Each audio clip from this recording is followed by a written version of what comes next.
கலங்குதப்பா மடி புடிச்சி இழுக்குதப்பா மக்க கலங்குதப்பா மடி புடிச்சி இழுக்குதப்பா நாடு கலங்குதப்பா நாடு கலங்குதப்பா நாட்டு மக்க தவிக்குதப்பா என்ன பெத்த மகராசா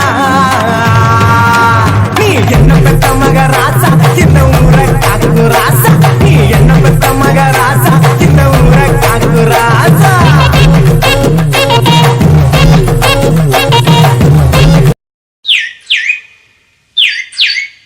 ஏ குருவி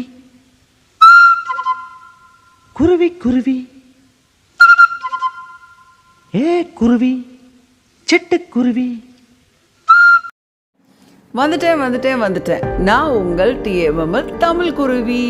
குற்றத்தை சுட்டி காட்ட வந்திருக்கேன், சுற்றத்துல நடக்க விஷயத்த சொல்ல வந்திருக்கேன், மக்களோட நண்பனா வந்திருக்கேன், மக்களோட ஒருத்தரா வந்திருக்கேன். வாங்க இன்னைக்கு என்ன விஷயம் வச்சிருக்கேன்னு கேட்கலாம், புரிஞ்சுக்கலாம், அனலைஸும் பண்ணலாம். TMM தமிழ் குருவி.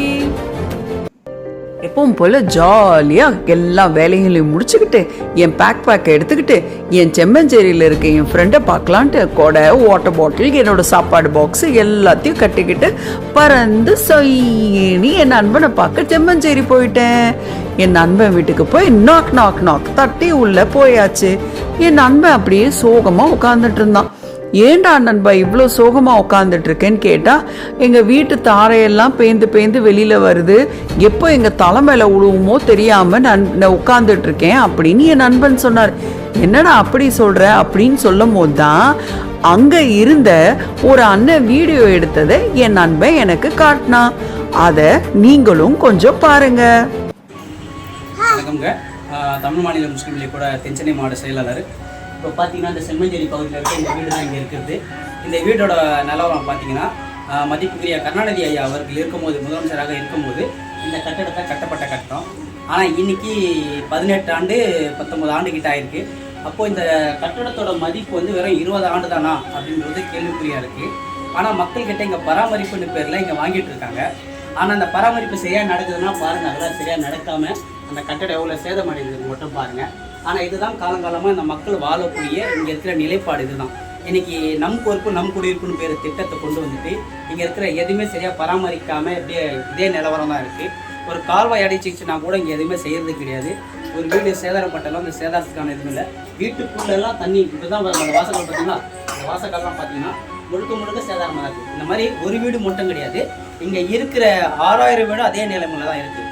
ஆனால் இப்போ பார்த்தீங்கன்னா தொகுதி அமைச்சர் மட்டும் இப்போ எம்எல்ஏ அவர்கள் என்ன பண்ணியிருக்காருன்னா, ஒரு 15.68 கோடி லட்சம் ரூபாய் நிதி ஒதுக்கினார் 2088 வீட்டுக்கு மட்டுமே.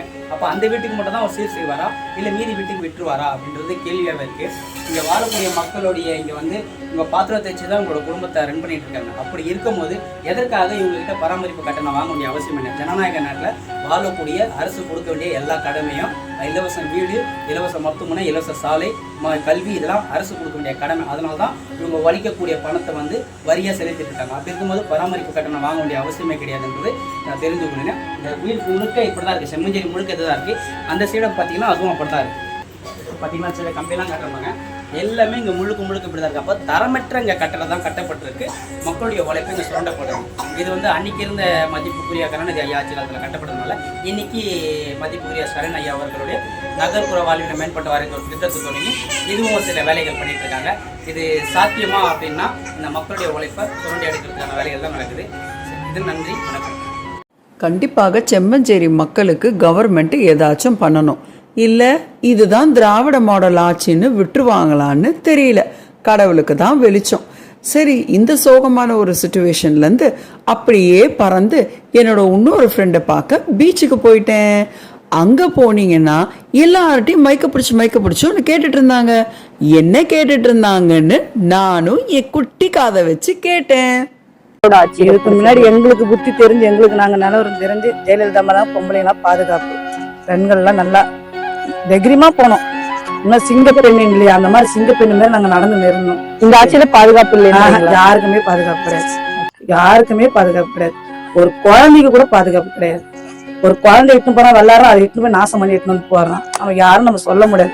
எனக்கு தெரிஞ்சது இந்த ஆட்சியில இல்லை. யார் ஆட்சி நீங்க வரணும்னு நினைக்கிறீங்க? அதிமுக ஆட்சி வரணும். இப்ப உள்ள ஆட்சி எப்படி நடக்குதுன்னு நீங்க நினைக்கிறீங்க? இப்ப உள்ள ஆட்சியில பெண்களுக்கு பாதுகாப்பு இருக்குன்னு நீங்க நினைக்கிறீங்களா? இல்ல பெண்களுக்கு இல்ல. ஓகே, என்ன மாற்றம் வரணும்னு நீங்க நினைக்கிறீங்க? எப்படி சொல்றதுன்னு எனக்கு புரியல. நான் என்ன வேணும் மாறணும்.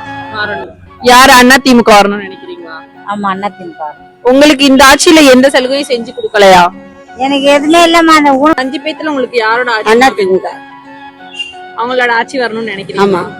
ஏன் இப்ப உள்ள ஆட்சி சரியில்லை? கொஞ்சம் கொடுக்கலம்மா. எனக்கு ரோட்டு மேல இருக்கிறோம், சாப்பாடுக்கு புத்தம் இல்ல, புள்ள இல்ல, மச்சல போய் பிச்சை எடுக்கிறோம். நாங்க ஏன் நீங்க ரேஷன் அரிசியில வாங்குறது இல்ல? எங்க அதுக்கும் காசு ஒண்ணு இல்ல. இந்த 5 பேத்துல உங்களுக்கு யாரோட ஆட்சி? அண்ணா திமுக.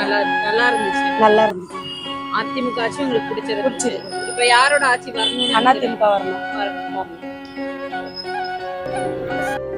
என்னடா கொடுமை இது.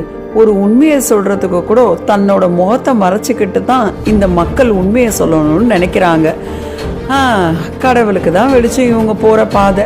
இனிமேலாச்சும் திராவிட மாடல் ஆச்சு, அந்த மாடல் ஆச்சு, இந்த மாடல் ஆச்சுன்னு மாடல் செஞ்சு தர்மோகோல் மாதிரி உடஞ்சி போகாம கண்டிப்பாக யோசிச்சு நிதானமா யோசிச்சு கரெக்டா அனலைஸ் பண்ணி யாருக்கு போட்டா கொஞ்சமாச்சும் உங்க தலை தப்பிக்கும், இல்லை யாருக்கு போட்டா நல்லா நீங்க வாழ முடியும்னு யோசிச்சு ஓட்ட போடுங்க.